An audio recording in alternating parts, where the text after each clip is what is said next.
Quando o banco me ligou naquela manhã de quinta-feira, jamais imaginei que minha vida inteira desmoronaria em questão de segundos. A voz do outro lado da linha era séria, quase hesitante, como se a pessoa estivesse medindo cada palavra antes de falar. Senhora, a senhora precisa vir até a agência imediatamente. Temos uma situação delicada aqui. Meu coração disparou. Pensei em assalto, fraude, cartão clonado, essas coisas que a gente vê todo dia no jornal. Mas nada, absolutamente nada poderia ter me preparado para o que veio a seguir. A senhora está em casa agora? A voz perguntou. Respondi que sim, sem entender aonde aquilo ia dar. Foi então que ela disse as palavras que congelaram meu sangue. Então não é a senhora que está aqui na agência, acompanhada do seu marido, tentando fazer uma transferência de valores significativos da conta conjunta de vocês? Eu simplesmente não consegui processar. Como assim? Meu marido estava em São Paulo, em uma viagem de negócios. Tinha saído de Curitiba na segunda-feira e só voltaria no final de semana. Ele me ligava todos os dias pela manhã e à noite. Tínhamos conversado havia poucas horas. Isso é impossível, eu disse, sentindo minhas pernas fraquejarem. Meu marido está viajando a trabalho. Houve um silêncio do outro lado. Então a gerente, porque era ela quem estava falando, respondeu com uma delicadeza que só tornou tudo mais assustador. Senhora, seu marido está aqui na minha frente neste exato momento e está acompanhado de uma mulher que se apresentou como a senhora. Ela tem documentos, conhece informações da conta, sabe detalhes que só a senhora saberia. Por isso estou ligando. Algo está muito errado aqui. Quem está me ouvindo agora, me conta nos comentários de onde você está acompanhando essa história. Eu quero muito saber. E se você gosta de histórias reais assim, se inscreve no canal porque eu preciso contar para vocês como essa história toda se desenrolou. Vocês não vão acreditar no que aconteceu depois. Fiquem comigo até o final porque essa é uma história que vocês vão querer ouvir até a última palavra. Meu nome é Helena, tenho 63 anos e durante 38 anos eu acreditei que tinha um casamento sólido, uma vida construída sobre verdade e cumplicidade. Conheci o Roberto quando eu tinha 24 anos, em um churrasco na casa de amigos aqui em Curitiba mesmo. Ele era bonito, engraçado, trabalhador, vinha de uma família simples como a minha. A gente se apaixonou rápido e casou depois de 1 ano de namoro. Tivemos 2 filhas, a Mariana e a Juliana, que hoje têm 35 e 32 anos. Foram anos de muita luta. Comecei a trabalhar como professora de ensino fundamental. Acordava às 5 da manhã para dar conta de tudo. Preparava o café, deixava a casa arrumada, levava as meninas para a escola, ia para a minha escola dar aula, voltava correndo para buscar as meninas, ajudava com lição de casa, fazia janta, botava para dormir, corrigia provas até tarde da noite. O Roberto trabalhava como representante comercial, viajava muito. Eu entendia, era o trabalho dele, era o que pagava as contas. Sempre fui aquela esposa compreensiva, sabe? Nunca reclamei das viagens, das ausências, dos finais de semana que ele passava fora. Confiava nele completamente. Abri mão de muita coisa ao longo desses anos. Tinha vontade de fazer mestrado, de crescer na carreira. Mas como? Com 2 filhas pequenas e um marido que viajava o tempo todo? Alguém precisava estar em casa. Alguém precisava ser a base, a raiz. Esse alguém sempre fui eu. Quando as meninas cresceram, eu já estava acomodada na rotina de professora. Não que eu não amasse minha profissão, amava sim, mas sempre houve aquele gostinho de e se? E se eu tivesse investido mais em mim? E se eu tivesse colocado meus sonhos como prioridade também? Mas eu engolia esses pensamentos e seguia em frente. Afinal, família vem primeiro. Não é isso que a gente aprende? O Roberto sempre foi um bom provedor, isso eu não posso negar. A gente nunca passou necessidade, conseguiu dar educação para as meninas, ter uma casa confortável.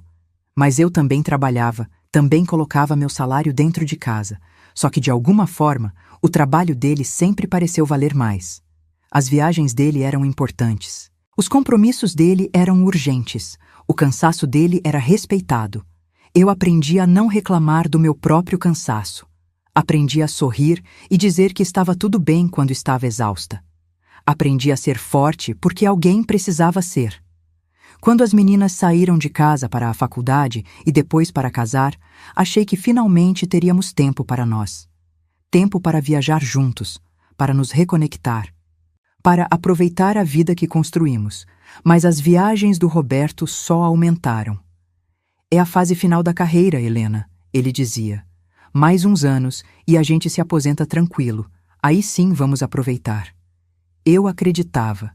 Sempre acreditei nele. Minha mãe, que Deus a tenha, me criou com aqueles valores antigos, sabe? Casamento é para sempre, homem precisa de espaço, mulher precisa ser paciente. Eu fui tudo isso. Fui paciente quando ele esqueceu meu aniversário porque estava viajando. Fui compreensiva quando ele desmarcou nosso aniversário de casamento porque surgiu uma reunião importante em São Paulo. Fui forte quando ele mal estava presente nos momentos difíceis, como quando meu pai faleceu e ele não pôde adiar uma viagem. Sempre tinha uma justificativa, sempre tinha uma explicação que fazia sentido. E eu, boba, sempre entendia. Aposentei-me há 2 anos, depois de 40 anos dando aula. Foi uma festa linda na escola, os alunos fizeram surpresa, foi emocionante. O Roberto estava viajando, não pôde comparecer. Mas mandou flores, isso ele mandou. Naquela época, comecei a sentir um vazio diferente. Pela primeira vez em décadas, eu tinha tempo. Tempo para pensar, para olhar ao redor, para realmente ver minha vida. E sabe o que eu via? Eu via uma casa grande e silenciosa. Via um marido que passava mais tempo fora do que dentro de casa. Via filhas ocupadas com suas próprias vidas, o que é natural e até bom. Mas eu via também uma Helena que tinha se perdido pelo caminho. Quem era eu sem as aulas, sem as filhas para cuidar, sem a rotina que me definia? Comecei a ir para a academia, entrei para um grupo de artesanato, me inscrevi em aulas de pintura. Estava redescobrindo pequenos prazeres, pequenas alegrias. Roberto mal notava. Quando estava em casa, passava horas no computador, no celular, sempre ocupado com trabalho. Jantávamos juntos, conversávamos trivialidades, assistíamos televisão. Tudo muito educado, muito cordial. Mas o fogo, aquela conexão que a gente teve um dia, tinha virado cinza fria havia muito tempo. Eu me conformava pensando que era assim mesmo, que casamentos longos eram feitos de companheirismo, não de paixão. As coisas começaram a ficar realmente estranhas, uns 6 meses antes daquela ligação do banco. Pequenos detalhes que eu tentava ignorar, mas que ficavam martelando na minha cabeça. O Roberto começou a trocar a senha do celular, coisa que nunca tinha feito antes. Quando eu comentei, ele disse que era por segurança, que tinha lido sobre hackers e essas coisas. Fazia sentido, né? Ele também começou a tomar mais cuidado com a aparência. Comprou roupas novas, começou a usar um perfume diferente, mais jovem. Até entrou na academia. Quando eu elogiei, feliz por ele estar se cuidando, ele meio que desconversou. Disse que estava preocupado com a saúde, com o colesterol alto. De novo, fazia sentido. Tudo sempre fazia sentido. Mas meu estômago vivia embrulhado. Sabe aquela sensação de que algo não está certo, mas você não consegue colocar o dedo exatamente no que é? Comecei a perceber que as viagens mudaram de padrão. Antes ele ia de segunda a sexta, às vezes ficava fora 2 semanas seguidas. Agora eram viagens mais curtas, de 3, 4 dias, mas muito mais frequentes. E sempre para São Paulo. Sempre. Quando eu perguntava sobre o trabalho, ele era vago. Reuniões com clientes, você sabe como é. Eu não sabia, na verdade. Nunca tinha me interessado muito pelos detalhes do trabalho dele, confiava que ele estava fazendo o que precisava ser feito. Uma noite, ele estava no banho e o celular dele tocou. Estava na mesa da cozinha. Eu olhei sem querer e vi uma mensagem que dizia: "Tá com saudade, amor. Mal posso esperar quinta-feira." Meu coração disparou. Peguei o celular para ler melhor, mas estava bloqueado. Quando ele saiu do banho, perguntei quem tinha mandado mensagem. Ele olhou o celular, dei um sorriso e disse: Ah, é o Marcelo, um cliente chato que fica me mandando mensagem fora de hora. Mas a mensagem dizia amor. Eu tinha certeza do que tinha visto. Fiquei a noite inteira acordada, pensando, quebrando a cabeça. Será que eu tinha lido errado? Será que eu estava ficando paranoica? De manhã, ele viajou novamente. Me deu um beijo na testa, como sempre fazia, e disse que voltaria no sábado. Foi nessa viagem, uma semana antes da ligação do banco, que eu fiz algo que nunca tinha feito antes.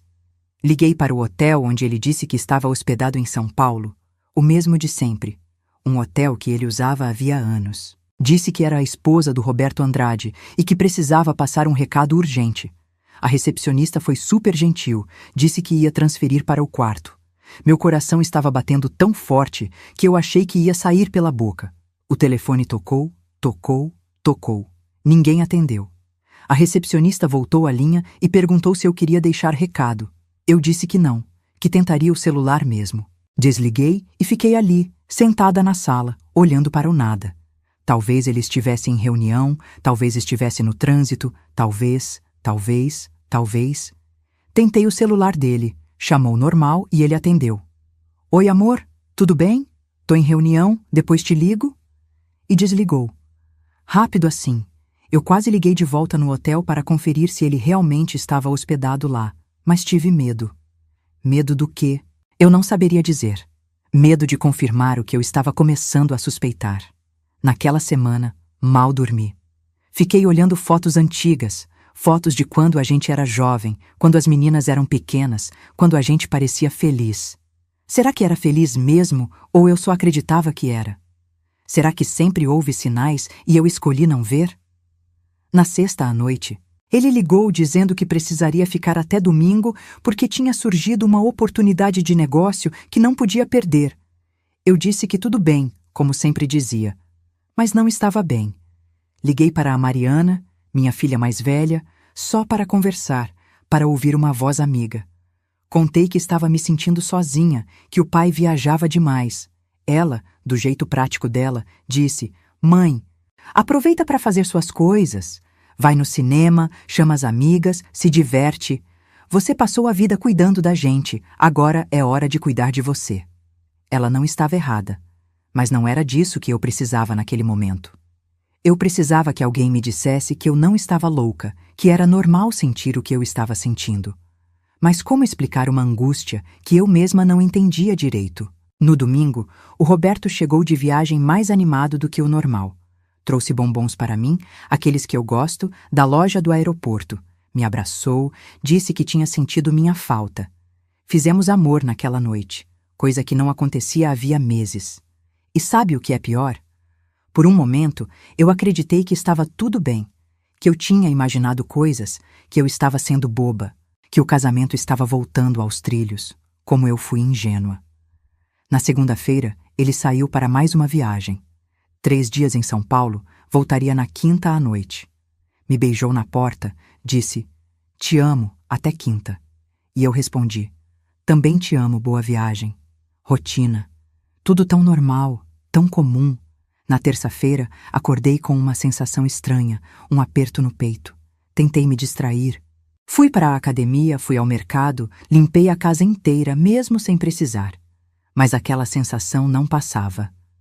Na quarta à noite, ele me ligou como sempre. Falamos por 5 minutos. Ele disse que estava cansado, que ia dormir cedo, que me ligava no dia seguinte. Eu disse boa noite e fiquei ali, segurando o telefone, sentindo que algo estava muito errado. E então veio aquela quinta-feira. A manhã começou normal. Acordei, tomei café, fui caminhar na praça perto de casa. Voltei, tomei banho. Estava pensando em preparar um bolo para quando o Roberto chegasse à noite. Foi quando o telefone tocou. Número desconhecido. Quase não atendi. Pensei que era telemarketing. Mas algo me fez atender. E ali, do outro lado da linha, a voz da gerente do banco dizendo aquelas palavras que explodiram minha vida em 1000 pedaços. Seu marido está aqui na agência, acompanhado de uma mulher que se apresentou como a senhora. Ainda no telefone, com as mãos tremendo tanto que mal conseguia segurar o aparelho, eu pedi para a gerente me dar mais detalhes. Ela explicou com voz baixa Que o Roberto tinha chegado à agência havia cerca de 20 minutos, acompanhado de uma mulher loira, aparentando uns 40 e poucos anos. Os dois queriam fazer uma transferência grande da conta conjunta que eu e o Roberto tínhamos há décadas. Quando ela pediu os documentos, a mulher apresentou uma carteira de identidade em meu nome. Mas, senhora, a gerente disse, eu conheço a senhora há mais de 15 anos. Eu sei que não é a senhora que está aqui na minha frente. Por isso inventei uma desculpa. Disse que o sistema estava com problema e que eles precisariam esperar uns minutos, e vim para minha sala ligar para a senhora. Eu mal conseguia respirar. Pedi para ela não deixar eles saírem, que eu estava indo para lá imediatamente. Ela disse que ia tentar enrolar, mas que não poderia segurá-los por muito tempo sem levantar suspeitas. A agência ficava a 15 minutos de carro da minha casa. Peguei a bolsa, a chave do carro e saí sem nem trancar a porta direito. Minhas mãos tremiam tanto que errei a marcha 3 vezes antes de conseguir sair da garagem. No caminho, minha cabeça era um turbilhão. Quem era aquela mulher? Por quanto tempo isso estava acontecendo? Como ela tinha documentos falsos no meu nome? O Roberto sabia? Claro que sabia. Ele estava lá com ela. Mas como? Como o homem com quem eu dividi minha vida inteira, com quem eu tive filhas, construí uma família, podia estar fazendo isso? Peguei trânsito na Avenida Cândido de Abreu, coisa rara àquela hora da manhã, e eu quase desci do carro para sair correndo. Buzinei, passei raiva, chorei, tudo ao mesmo tempo. Quando finalmente cheguei ao banco, estacionei torto mesmo, nem me importei. Entrei quase correndo. A gerente, Patrícia, me viu e fez um sinal discreto com a cabeça, indicando a sala de atendimento ao lado. Através do vidro, eu vi. Vi o Roberto, meu marido de 38 anos, sentado ao lado de uma mulher loira, bonita, bem mais nova que eu. Eles estavam conversando, sorrindo. Ele estava com a mão no joelho dela. Naquele momento, eu senti meu mundo acabar. A Patrícia me puxou para a sala dela antes que eles me vissem. Fechou a porta e me ofereceu água. Eu estava pálida, ela disse depois, branca como papel. O que a senhora quer fazer? Ela perguntou. Eu já liguei para o gerente de segurança. Podemos chamar a polícia por causa dos documentos falsos. Eu nem sabia o que responder. Parte de mim queria entrar naquela sala e fazer o maior escândalo. Parte de mim queria desaparecer, morrer de vergonha ali mesmo. Mas então, uma parte de mim que eu nem sabia que existia, uma parte forte e fria, tomou o controle. Me mostra o que eles queriam fazer. Eu pedi. Patrícia me mostrou no computador. Eles queriam transferir R$250 mil da nossa conta conjunta para uma conta em nome da tal mulher. R$250 mil. Era praticamente tudo que tínhamos economizado ao longo de décadas. O dinheiro da minha aposentadoria estava lá. O dinheiro que a gente tinha guardado para emergências, para aproveitar a velhice, para deixar para as meninas. Ele ia roubar tudo, roubar de mim, da família dele, pelas costas, com documentos falsos, com mentiras. Não chama a polícia ainda, eu disse para a Patrícia. Me dá uns minutos. Ela me olhou sem entender, mas concordou. Eu precisava pensar rápido. Se eu fizesse escândalo agora, o que ia acontecer? Ele ia negar, ia inventar desculpa, ia dizer que eu estava entendendo errado. A mulher ia desaparecer. Eu ia ficar parecendo a louca, a esposa paranoica. Não. Eu precisava de provas. Precisava entender exatamente o que estava acontecendo. Então eu falei para a Patrícia. Diz para eles que o sistema voltou, mas que para uma transferência desse valor vai precisar de mais documentação. Diz que eles vão ter que voltar amanhã com certidão de casamento atualizada, comprovante de residência recente, essas coisas. Enrola eles. Patrícia, que era esperta, entendeu na hora. A senhora tem certeza? Ela perguntou. Eu tenho, respondi com uma firmeza que eu não sabia de onde estava vindo. Enquanto ela voltava para dar a notícia para eles, eu saí pela porta dos fundos do banco. Não queria que me vissem. Não ainda. Entrei no carro e fiquei ali, estacionada a uns metros da porta do banco, esperando. 10 minutos depois, vi quando eles saíram. O Roberto estava visivelmente irritado, gesticulando. A mulher tentava acalmá-lo, segurava o braço dele. Eles entraram em um carro que eu não conhecia, um Honda prata, e saíram. Eu os segui. Sei lá de onde tirei coragem para fazer isso, mas fiz. Segui mantendo distância, com o coração batendo descompassado. Eles foram para um prédio na região do Batel, um prédio moderno desses novos. Estacionaram na garagem. Eu parei do outro lado da rua e esperei. Esperei quase 1 hora, pensando no que fazer, quando o telefone tocou. Era o Roberto. Atendi, tentando controlar a voz. Oi, amor, ele disse com aquela voz normal, como se nada estivesse acontecendo. Tudo bem aí? Tô super atarefado aqui. Acho que vou ter que ficar até sexta. Surgiu uma complicação. Complicação. Ele chamou de complicação. Engoli o choro que queria sair e respondi. Ah, que pena, amor. Mas tudo bem, vai resolvendo aí. A gente se vê no fim de semana, então. Isso, no sábado eu tô aí. Te amo. Também te amo. Eu menti. Desliguei e finalmente chorei. Chorei ali, sozinha no carro.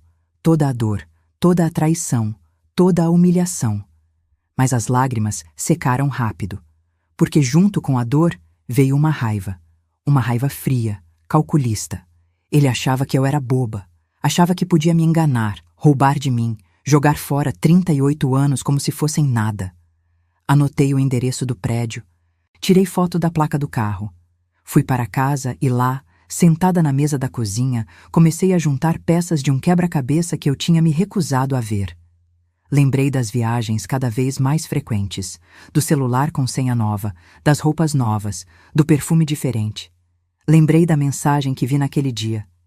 Tá com saudade, amor? Lembrei de como ele tinha ficado mais distante, mas ao mesmo tempo, de vez em quando, tinha esses surtos de carinho, como no domingo passado. Tudo fazia sentido agora. Sentido doloroso, mas fazia. Abri o computador e fui atrás dos extratos bancários. A gente tinha conta conjunta, mas também contas individuais. Comecei a verificar a dele. Pequenos saques frequentes que eu nunca tinha notado. Pagamentos de cartão de crédito muito altos. Fui mais fundo, acessei as faturas do cartão. Restaurantes caros em São Paulo, hotéis, uma joalheria, flores, tudo nos últimos 8 meses. 8 meses. Ele estava com essa mulher há pelo menos 8 meses e eu não tinha percebido nada. Ou tinha percebido e escolhido ignorar? A dúvida me corroía. Liguei para a Mariana. Não contei tudo, não ainda, mas disse que precisava de ajuda com uma questão do banco, que era urgente. Ela, que trabalha com advocacia, topou me encontrar no dia seguinte. Naquela noite, sozinha na nossa cama, na cama onde a gente tinha dormido junto por quase 4 décadas, eu fiquei olhando para o teto, planejando. Porque uma coisa eu tinha decidido. Eu não ia ser a vítima passiva dessa história. Ia descobrir tudo, absolutamente tudo, e então ia agir. Mas com inteligência, não com emoção. No dia seguinte, contei tudo para a Mariana. Vi minha filha, sempre tão forte e controlada, desmoronar na minha frente. Ela chorou, gritou, quis ligar para o pai na hora para xingar ele. Eu segurei. Não, eu disse. Ainda não. Primeiro a gente precisa proteger o que é nosso. Depois a gente acerta as contas. Mariana entendeu. Ela me levou a um advogado conhecido dela, especializado em divórcio e patrimônio. Dr. Fernando ouviu minha história toda, olhou os documentos que eu levei e disse: A senhora fez a coisa certa em não fazer escândalo. Agora vamos trabalhar estrategicamente. Nas próximas semanas, eu virei outra pessoa. Por fora, continuei sendo a Helena de sempre. Quando o Roberto chegou no sábado, eu o recebi normal. Fiz comida, sorri, perguntei da viagem. Por dentro, estava colecionando evidências como quem coleciona selos. Contratei um investigador particular. Sim, fiz isso. Parece coisa de filme, mas fiz. Em uma semana, ele me trouxe um relatório completo. A mulher se chamava Silvana, tinha 42 anos, era esteticista, tinha 2 filhos de outro relacionamento. E o pior: o Roberto alugou um apartamento para ela há 7 meses. Estava bancando tudo. Aluguel, carro, escola das crianças dela, tudo com o nosso dinheiro, o dinheiro que era meu também, que eu tinha ajudado a construir. O investigador me trouxe fotos.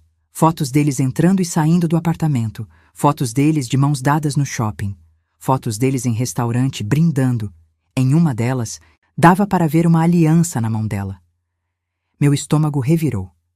Ele tinha dado uma aliança para ela. Confrontei tudo com as datas das viagens de trabalho dele. Batia tudo. Cada viagem, cada ausência, ele estava com ela.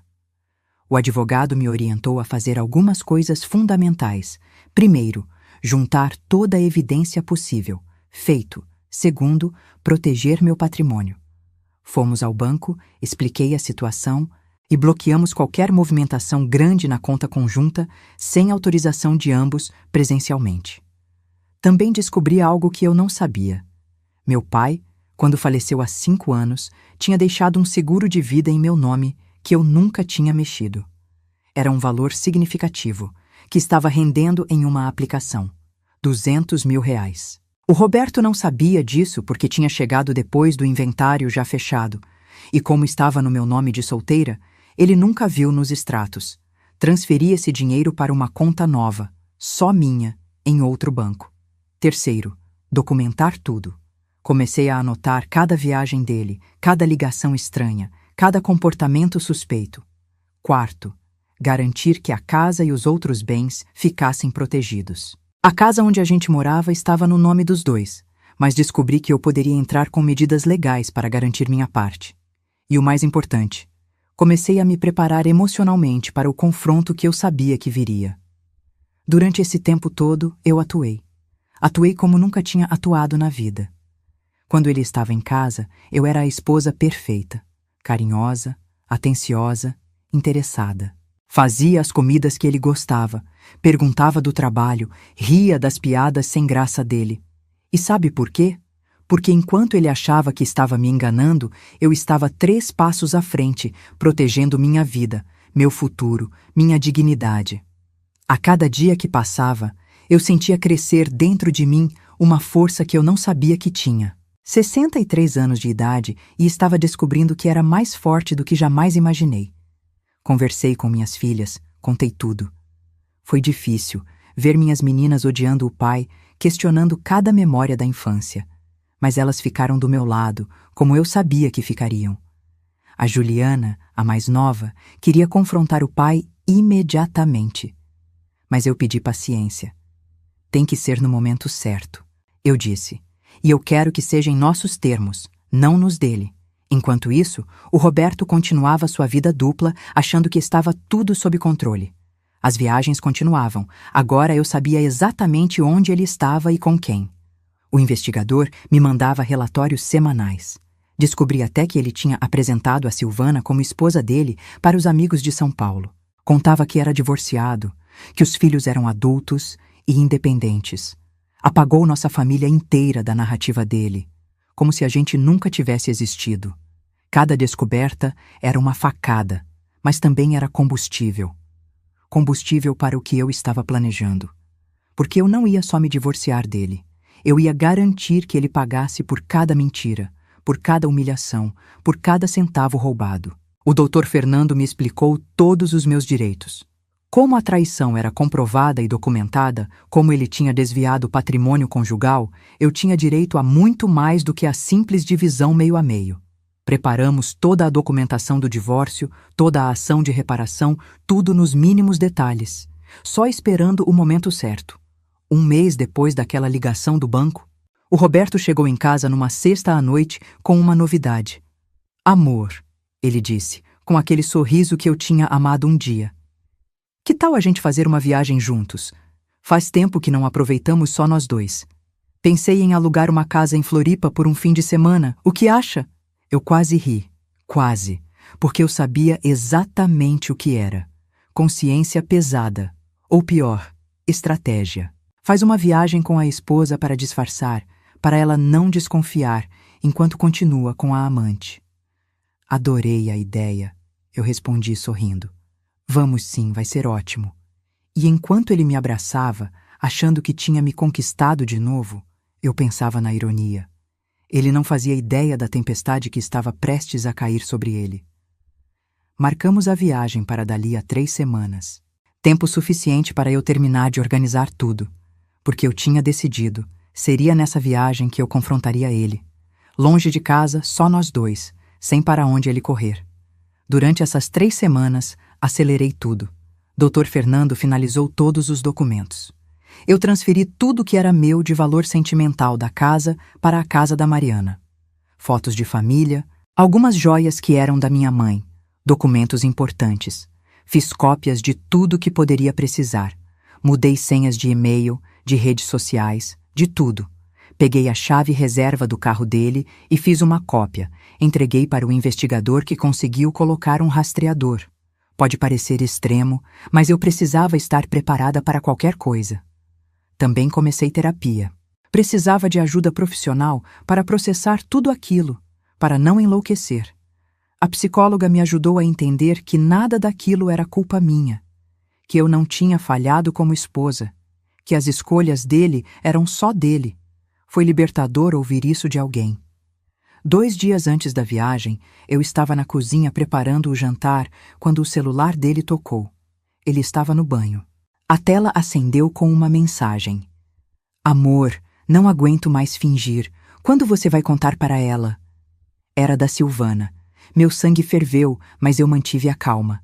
Tirei foto da tela, mais uma evidência para a coleção. Quando ele saiu do banho, o celular já tinha desligado sozinho. Ele nem checou. Jantamos, assistimos um filme e ele foi dormir. Eu fiquei acordada, olhando para aquele homem na minha cama, roncando tranquilo, sem nenhum remorso. E pensei em todos os anos que eu tinha dedicado a ele, a essa família. Pensei em todas as vezes que coloquei as necessidades dele antes das minhas. Pensei em como eu tinha sido leal, fiel, dedicada. E pensei em como ele tinha jogado tudo isso no lixo. Naquela noite, eu chorei pela última vez por ele. Chorei pelo casamento que morreu, pela vida que eu tinha imaginado, pela Helena que acreditava em finais felizes. Quando o sol nasceu, aquela Helena tinha ido embora. No lugar dela, nasceu uma mulher que sabia seu valor e não ia aceitar menos do que merecia. Finalmente chegou o dia da viagem. Roberto estava animado, arrumou as malas cantarolando. Eu arrumei a minha com cuidado, colocando não só roupas, mas também uma pasta com documentos, a pasta que mudaria tudo. Saímos de Curitiba de manhã cedo, pegamos a estrada para Florianópolis. Durante o trajeto, ele estava falante, contando histórias, fazendo planos para os dias lá. Falou até em renovarmos os votos quando fizéssemos 40 anos de casados, que seria dali a 2 anos. A hipocrisia dele não tinha limites. Eu sorria, concordava, enquanto minha mão apertava a alça da bolsa onde estavam os documentos. Chegamos à casa alugada no meio da tarde. Era bonita, de frente para o mar, em uma praia mais isolada. Ele tinha escolhido bem, reconheço. Tiramos as malas do carro, arrumamos as coisas. Ele sugeriu irmos jantar fora, em um restaurante que tinha visto na internet. Hoje não, eu disse. Vamos ficar aqui mesmo. Eu faço alguma coisa. Quero conversar com você com calma. Alguma coisa no meu tom deve ter alertado ele, porque vi uma sombra passar pelo rosto dele. Mas ele disfarçou rápido. Claro, amor, o que você quiser. Preparei um jantar simples, massa com molho. A gente comeu na varanda, ouvindo o barulho do mar. Estava até romântico, de certa forma. Depois do jantar, servi vinho. Ele aceitou, relaxado. Tomamos em silêncio por alguns minutos. Então eu disse: Roberto, a gente precisa conversar sobre São Paulo. Ele quase engasgou com o vinho. São Paulo? Ele perguntou, tentando parecer casual. Sim, eu respondi, olhando direto nos olhos dele. Sobre suas viagens, sobre o que você realmente faz lá. Vi o pânico tomar conta do rosto dele. Helena, eu não sei do que você está falando. Não me insulta fingindo agora. Eu cortei, com uma voz firme que eu mal reconheci como minha. Eu sei de tudo, Roberto. Sei da Silvana. Sei do apartamento. Sei do dinheiro que você tem desviado. Sei de cada mentira que você contou nos últimos 8 meses. O silêncio que caiu entre nós era tão pesado que parecia sólido. Ele ficou branco. Tentou falar. Parou. Tentou de novo. Eu? Como você. Como eu descobri? Eu terminei a frase para ele. Isso importa? Importa que eu descobri. Importa que eu tenho provas de tudo. Fotos, extratos, documentos, gravações. Tudo. Coloquei a pasta na mesa entre nós. Quer ver? Ele não respondeu. Estava em choque. Você ia roubar 250 mil reais de mim, Roberto. Com documentos falsos? Com uma mulher se passando por mim. Você tem ideia do que isso significa? Além de adultério, é crime, fraude, falsidade ideológica. Finalmente ele reagiu. Helena, eu posso explicar. Explica então, eu disse, recostando na cadeira. Explica como você conseguiu passar 8 meses vivendo uma vida dupla. Explica como você conseguiu olhar para mim todos os dias, dizer que me amava, e estar com outra. Explica como você ia roubar de mim, da sua família. Ele começou a falar, tropeçando nas palavras, tentando montar uma narrativa que fizesse sentido. Disse que se sentiu sozinho quando eu aposentei, que eu mudei, que ele procurava algo que tinha perdido. Disse que a Silvana tinha aparecido numa hora difícil dele, que tinha sido fraco, que foi erro. Erro? Eu repeti, sentindo a raiva subir. Erro é esquecer de comprar leite no mercado. Erro é chegar atrasado num compromisso, alugar um apartamento para a amante, bancar a vida dela com o dinheiro da família, tentar roubar nossa economia, mentir todos os dias por 8 meses. Isso não é erro, Roberto. Isso é escolha. Você escolheu fazer tudo isso. Ele começou a chorar. Chorar de verdade, lágrimas escorrendo, soluços. Disse que amava as duas, que estava confuso, que não sabia o que fazer. Você ama ela? Eu perguntei. Ele hesitou e aquela hesitação me deu a resposta. Sim, ele finalmente admitiu. Acho que sim. Aquilo doeu mais do que eu esperava, mesmo já sabendo. Ouvir dele, ver na cara dele, era diferente. Então, você tomou sua decisão, eu disse. E eu tomei a minha. Mal, foi quando puxei os papéis de dentro da pasta. Eu entrei com o pedido de divórcio há 3 dias. Você vai ser notificado oficialmente semana que vem, mas quero que saiba agora. Não quero mais um dia de mentira, não quero mais fingir. Entreguei os papéis para ele.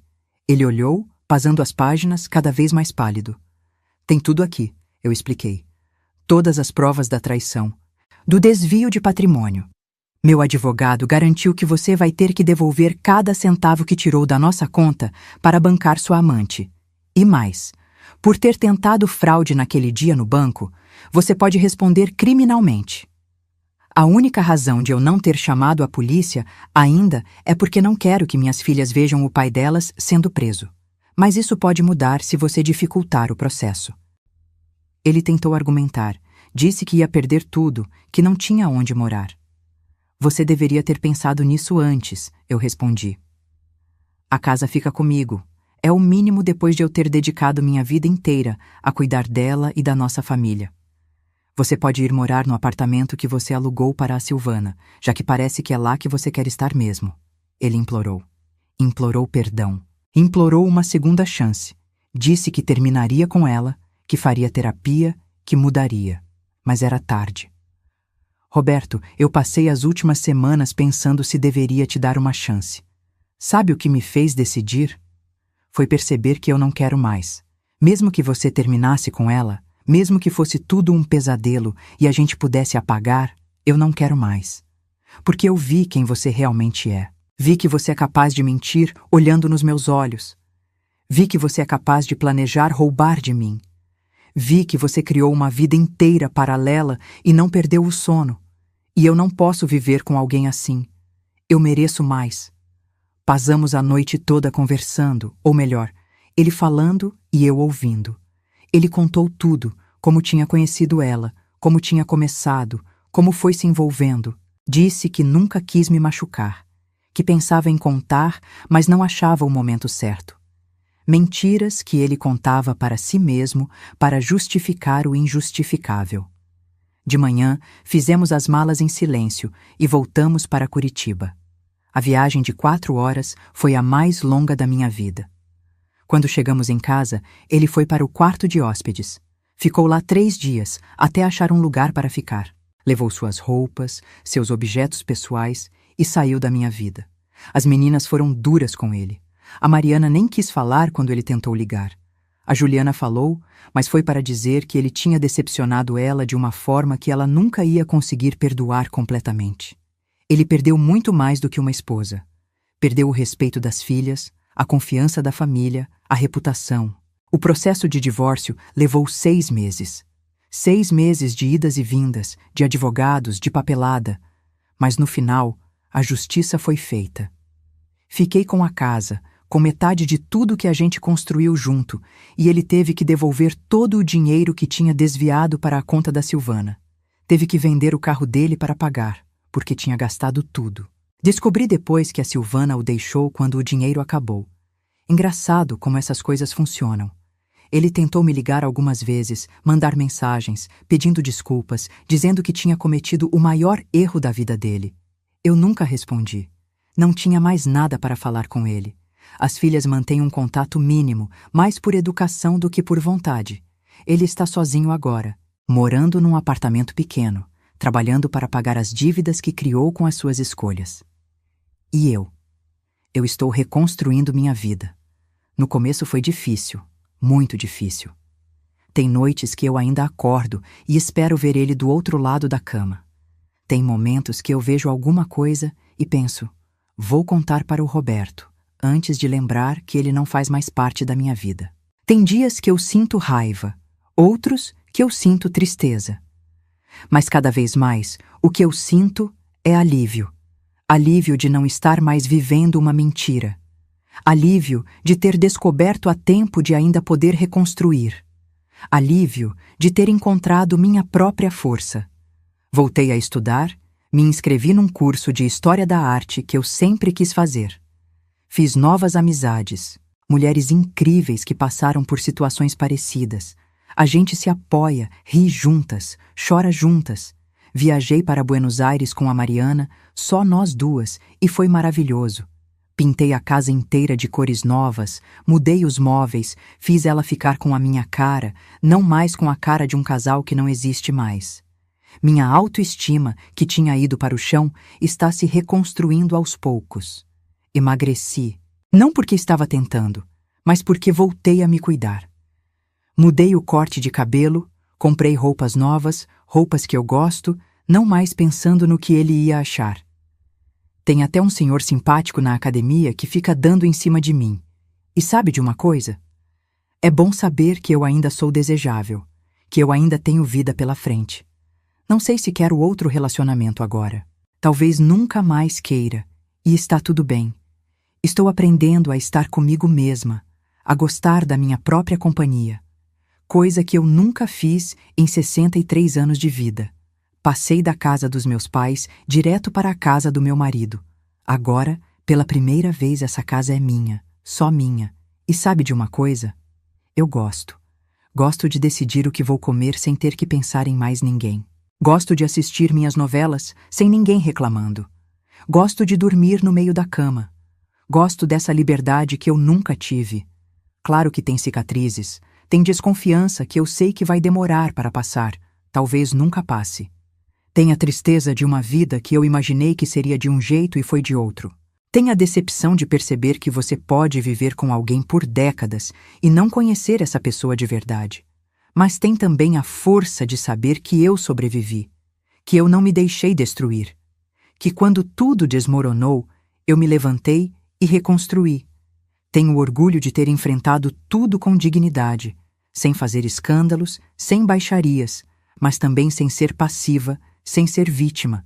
Hoje, quando olho no espelho, vejo uma mulher diferente. Vejo uma sobrevivente. Vejo uma mulher que aprendeu que amor próprio é mais importante que qualquer outro amor. Vejo uma mulher que não vai mais aceitar migalhas de afeto, mentiras disfarçadas de proteção, desrespeito mascarado de distração. Vejo uma mulher que sabe seu valor. As pessoas me perguntam se eu odeio o Roberto. Não odeio. Ódio dá muito trabalho, ocupa muito espaço na cabeça e no coração. E eu não quero mais dar espaço para ele na minha vida, nem que seja através do ódio. Eu simplesmente não sinto mais nada. Ele é um estranho que um dia foi importante, mas não é mais. É passado. E eu estou focada no presente e no futuro. Tem dias que eu até agradeço, acredita?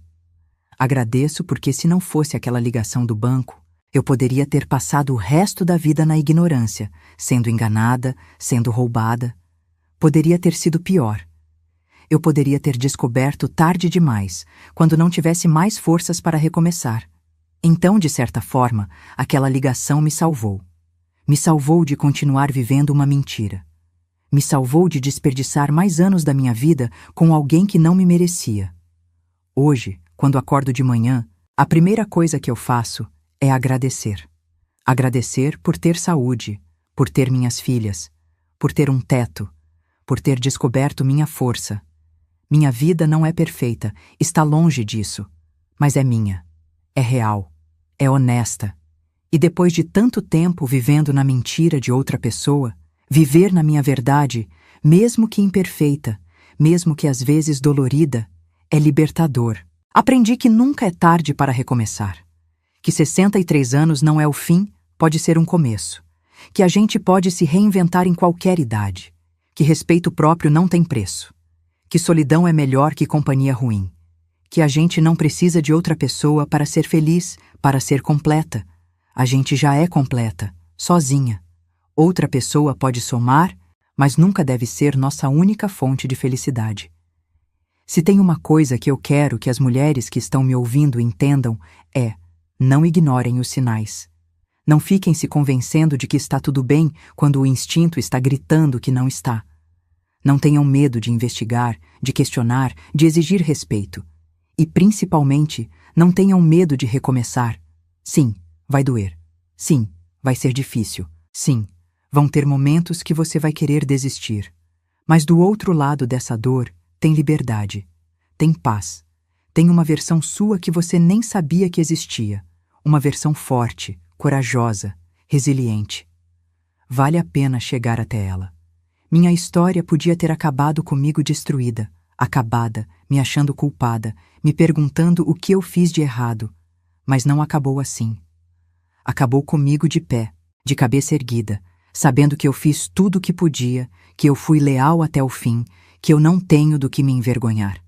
As escolhas erradas foram dele, não minhas. A traição foi dele, não minha. E a responsabilidade de lidar com as consequências é dele, não minha. Outro dia encontrei o Roberto no supermercado.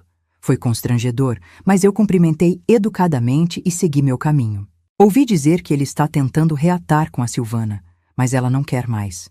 Dizem que ele está arrependido, que fala para todo mundo que cometeu o maior erro da vida. Mas sabe de uma coisa? Não é mais meu problema. Não é mais minha responsabilidade consertar as cagadas que ele faz, cuidar dos sentimentos dele, me preocupar se ele está bem ou mal. Ele é adulto. Que arque com as consequências das escolhas dele. Eu arquei com as minhas. Escolhi não ser vítima. Escolhi lutar pelos meus direitos. Escolhi recomeçar. E olha, não me arrependo nem um pouco. Às vezes as filhas comentam que sentem falta da família como era antes, da ideia de família completa. E eu entendo, é difícil para elas também. Mas eu sempre digo, aquela família era baseada em mentiras. Essa vida que a gente tem agora, mesmo que seja diferente, mesmo que não seja perfeita, é baseada na verdade. E verdade sempre vale mais que uma ilusão confortável. Estou planejando viajar para a Europa ano que vem. Sempre foi meu sonho conhecer Paris, Roma, Barcelona. O Roberto sempre dizia que era muito caro, que a gente não podia. Mas sabe o que eu descobri? Eu posso. Com o dinheiro que consegui no divórcio, com minha aposentadoria, eu posso realizar esse sonho. E vou realizar. Vou com um grupo de amigas, mulheres maduras como eu, cada uma com sua história, cada uma com suas cicatrizes, mas todas guerreiras. Vamos brindar a nossa liberdade embaixo da Torre Eiffel. Vamos jogar moedas na Fontana de Trevi, pedindo não por um homem, mas por mais saúde para aproveitar a vida. Vamos caminhar pelas Ramblas em Barcelona, sentindo que o mundo é nosso. Porque é. O mundo é nosso, em qualquer idade, em qualquer situação. Basta a gente ter coragem de conquistá-lo. Tem gente que me olha com pena, eu vejo. Coitada da Helena, depois de tantos anos ficou sozinha.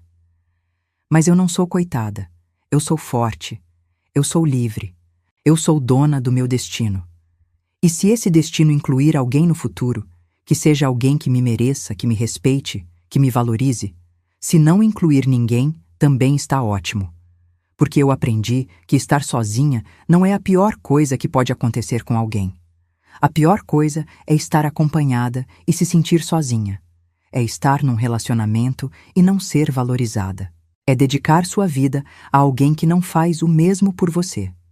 Isso sim é terrível. E eu não vou mais aceitar isso na minha vida. Nunca mais. Minha régua subiu, meu padrão mudou, meu amor próprio foi restaurado. E qualquer pessoa que quiser fazer parte da minha vida vai ter que estar à altura disso. Então, para vocês que estão me ouvindo, principalmente as mulheres que talvez estejam passando por algo parecido, não desistam de vocês mesmas. Investiguem se precisar, confrontem quando tiver certeza, se protejam sempre. Não tenham medo de advogados, de processos, de brigas. Lutem pelo que é de direito de vocês. Não aceitem migalhas. Não se contentem com menos do que merecem. E, principalmente, lembrem-se que vocês são muito mais fortes do que imaginam. Quando eu recebi aquela ligação do banco, eu achei que meu mundo estava acabando. E estava, de certa forma. Mas do fim daquele mundo, nasceu um novo, um mundo melhor, mais verdadeiro, mais meu. E se eu conseguir, com 63 anos, depois de 38 anos de casamento, recomeçar e me reinventar, qualquer uma consegue. Em qualquer idade, em qualquer situação. Nunca é tarde para você ser feliz de verdade. Nunca é tarde para você se colocar em primeiro lugar. Nunca é tarde para você descobrir quem você realmente é quando não está mais vivendo para agradar outra pessoa. E você que está me ouvindo agora me diz: o que você faria no meu lugar? Teria tido a coragem de confrontar? Teria conseguido planejar e se proteger? Ou teria feito diferente?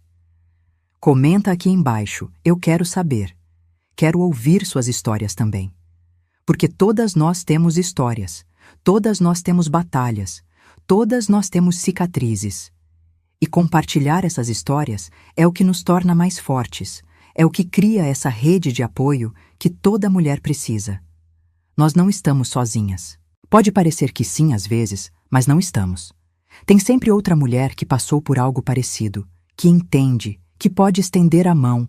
E se a minha história puder ajudar, nem que seja uma pessoa a ter coragem de mudar sua vida, de sair de um relacionamento ruim, de lutar pelos seus direitos, então valeu a pena expor minha dor, minha intimidade. Porque a gente cura compartilhando, a gente cresce ajudando umas às outras. Essa é minha história. Uma história de traição, sim, mas principalmente uma história de recomeço, de força, de renascimento. Uma história que não acabou quando o casamento acabou. Uma história que, na verdade, está apenas começando. E o melhor capítulo ainda está por vir.